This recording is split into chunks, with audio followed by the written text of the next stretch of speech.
Morning, 4:22, 10:35 UTC London time. I was actually going to do some research and try and find some juicy gold junior exploration companies, or maybe companies that had like gold in the ground and maybe hadn't even started pulling it out of the ground. So sitting on hundreds of thousands of ounces, and just maybe waiting permits. So real high flyers potentials. Maybe small producers are just started producing. Right, that's what I was going to do. Do a little bit of research and find some gems for you. But I had a comment on YouTube from a subscriber, and he wanted me to look over Bitcoin Cash. And I think I've looked at Bitcoin Cash previously, but why not? Let's do its own separate video on Bitcoin Cash. So BCHUSD on the monthly on the Kraken, and it's just the area chart with a 18-month moving average. So all these wild swings, look at the average. It's just mild bottom formation. Now we're curving back up, right? So under the 18, you've got to be major buy zones, right? Look how far it is, 820, 100. And so some people will maybe thinking it was going to go to zero, January 1st, 2019, right? It never did. And why would it? Because maybe this was the fork with internal fight with Dr. Craig, is it right? I forget his name. Craig Grant? No, Craig Wright, yeah. Professor. So that's good. To get rid of that dude and his investor, I forget that old guy, billionaire. His backer, right? And is it Chinese miners as well? It's all basically a bunch of dudes trying to, power grab, take control, right? But look, Bitcoin Cash was a fork of Bitcoin, right? We all know that. If you don't know that, then you should do some more digging and get up to speed with your crypto history, because now it is history. Like, it's 2017 when it occurred, August 2017, and leading up to it, I think it was the SegWit battle, right?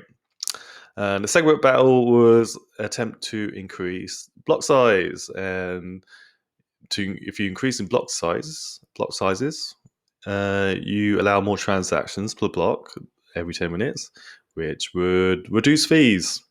So I guess the miners wanted higher fees, and they got it. So I remember back here at the peak, to send Bitcoin costs you $50, right? Something like that.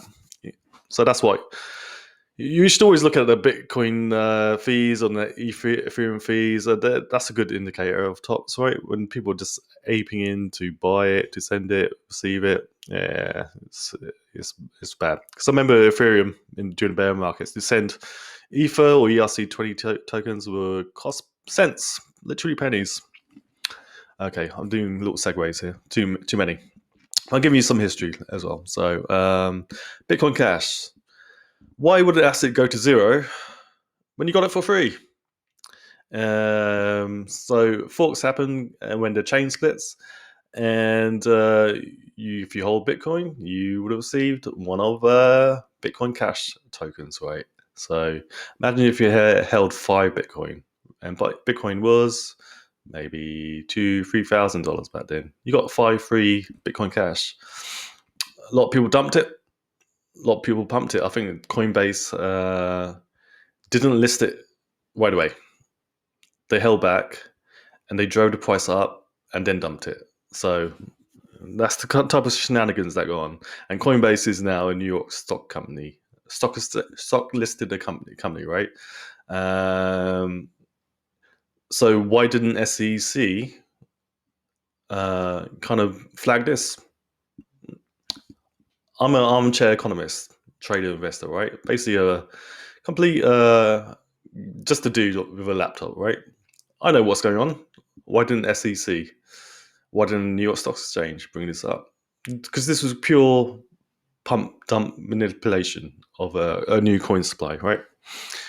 They blocked the holders, the receivers, from getting access to the new coins, and then look what they did: drove it up to $4,000 and proceeded to dump. So Coinbase got really rich because they receive all the forks. When you give your Bitcoin to a company like Coinbase, they receive all the forks, and it's up to them, up to that company, whether you should get them. So holding your own coins, holding your own keys is is what Bitcoin was designed for. It was a tool for you to own your own money, and people just don't seem to want to do that. They don't want to put in a little bit of effort. Literally, you can print yourself a paper wallet, right? A paper wallet. So that's cost you 2 pence to print. And you can just post it on the wall. And just whenever you get some Bitcoin, just just shoot your phone at the wall, and just that's your savings account right there, print it out. All right, that's how. That's the power of cryptography with a public address and a private key, because you keep the private key completely separate. Let nobody else see it, own it, or hold it, and you have a asset that's locked and loaded on a blockchain, and you can access it whenever you want, 24 hours a day, 365 a year, right? So back to Bitcoin Cash. So I'm assuming, I forget the fella's name now. I'm sorry. Yeah, it's gone. Because I've got so many thoughts in my head. But the sub who asked for this, I don't know when you got in. Did you receive them for free? Did you pick them up at the bottom, or you saw the breakout here? You know, that would be a good time to get in. Last year, December 1st, 2020. So look, COVID crash. No, where are we go?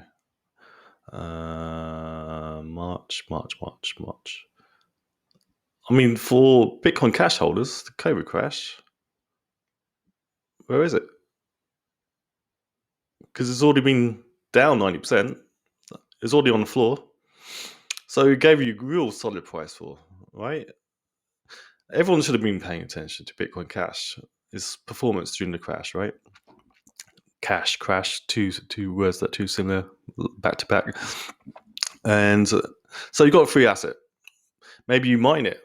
Maybe you got a little miner running away in your basement, right? Getting free tokens that are digital assets.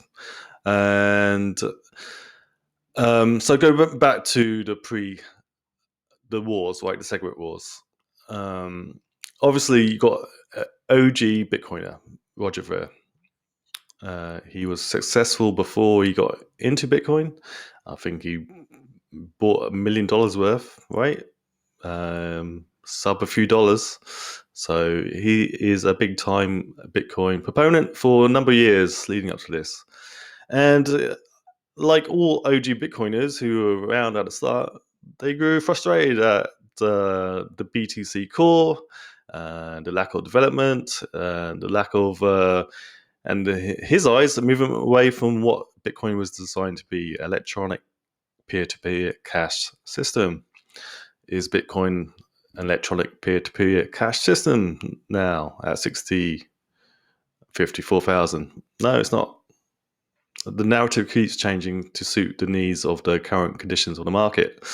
So laser eye guys want digital gold now, right? Or at least last couple of years, because that's the narrative that can sell easily to people who can bid it up, right? So electronic cash. Cash is that's a bad name to tag onto your digital asset, right? Because you got Ray Dalio saying cash is trash, so it's bad branding.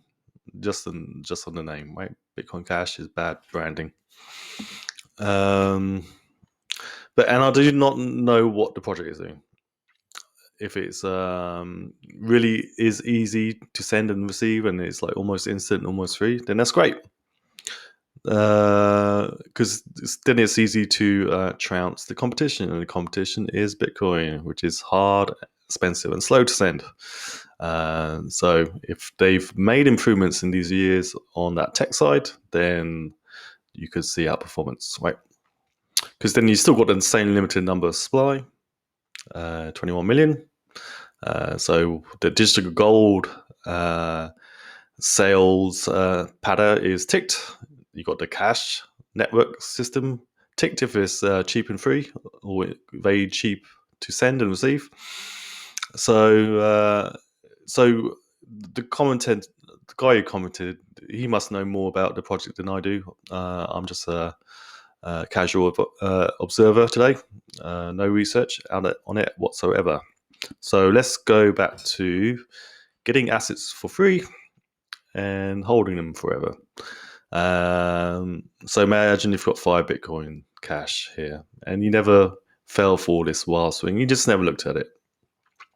Maybe you just tucked away into like a Celsius wallet, earning 4 or 5% a year. 4 or 5% a year compounded. Quick maths on 4 years, 20. It's probably about 26% extra coins you got now. So your 5 is probably like 6 Bitcoin cash, right? You never touch it. You never sold it. You never look at it. It's just chugging away, paying you more coins on coins at Celsius, right? So Celsius, good company. I was an early investor. I never rode up the huge spikes because I changed my investment direction. But yeah, good company, well run. And that's what Bitcoin Cash founder or proponent, Roger Ver, he needs to do, right? He needs to, and I think this will come with age and maturity. He's still a young guy. I think he may be either slightly younger than me or slightly older. We're around the same age, right? And so the maturity comes with age, right? The ability to speak in a more professional business manner comes with just doing it more often, right? I never had to use my voice in my career in publicly speaking or do presentations or meetings, but look at me now, right? After just a few weeks putting out videos, I think my verbal skills have gone up fivefold at least. It feels like that anyway. So as Roger matures and he gets into his 40s, I think his early passionate libertarian ways were a turn off. He was too aggressive and too vocal about sharing all his ideas, right? You don't need to do that. You just need to sell your product, right? Make business connections. He lives in Japan. They are avid crypto enthusiasts, right? So it should be an easy sell for him. If he's prominent in wherever he lives, I think it's Tokyo or Japan or wherever, through these past years, after he got rid of the BSV drama, he should really been making the deals, connections for adoption, a usage, in like a local supermarket chain, what have you, right? And when people buy an asset that they think they want to spend and see it go up over the months and years, they're going to be less inclined to spend it and more inclined to hodl it. So that's the general idea. Get it circulated, have it in people's hands and wallets, and then when they see it rise against what? Fiat, right? Against fiat. So let's see how it does against the dollar.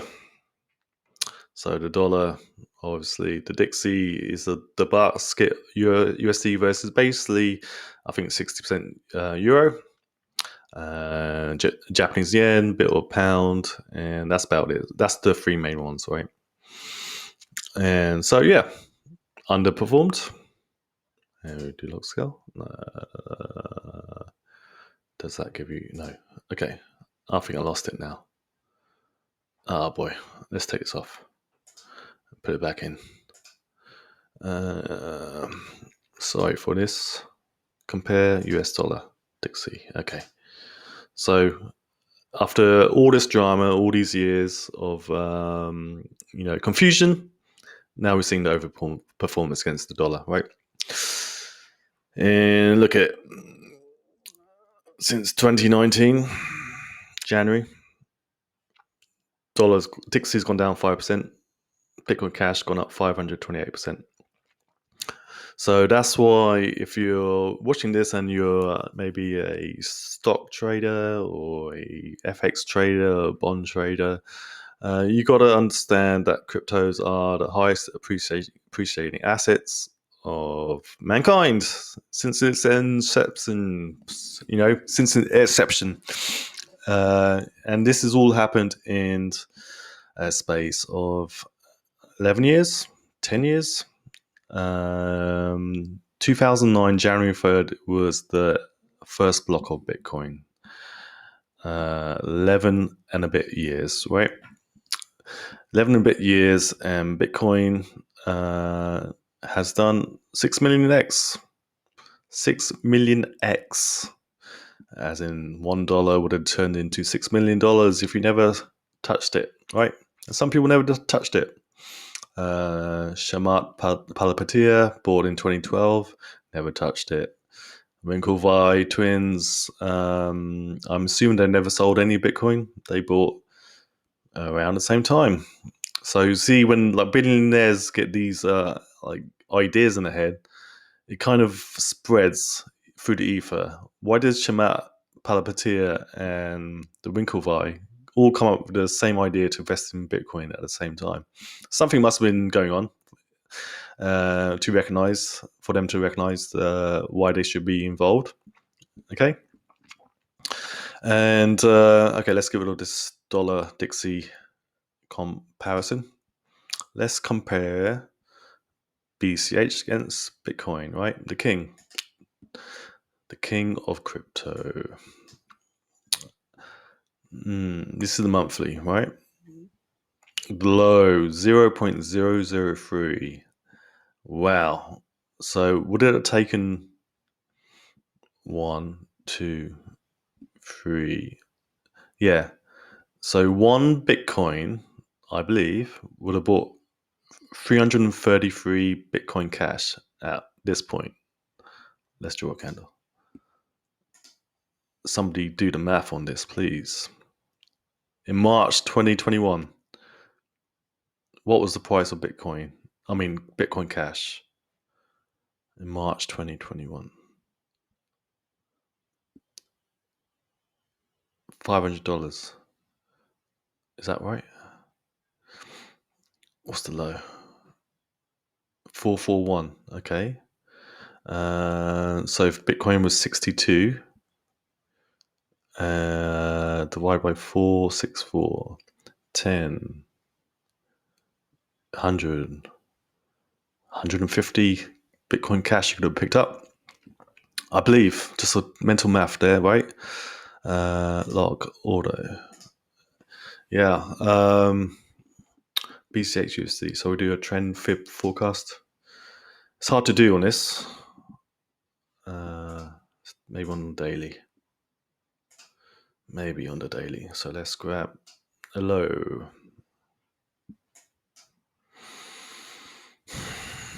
A logical low. Yes, that would be nice. That would be nice. Trend fib based extension.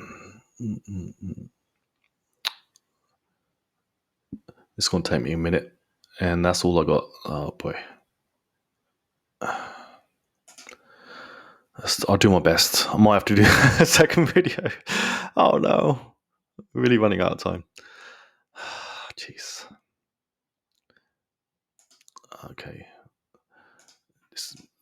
We'll see. Can I beat the clock?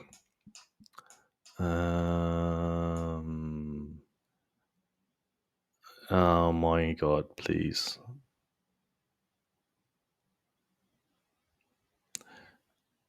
Okay, that's close. That's close. Enough for our purposes. Okay. Interesting. Maybe that's all she wrote. I'm going to publish a chart this lined up for you. Okay.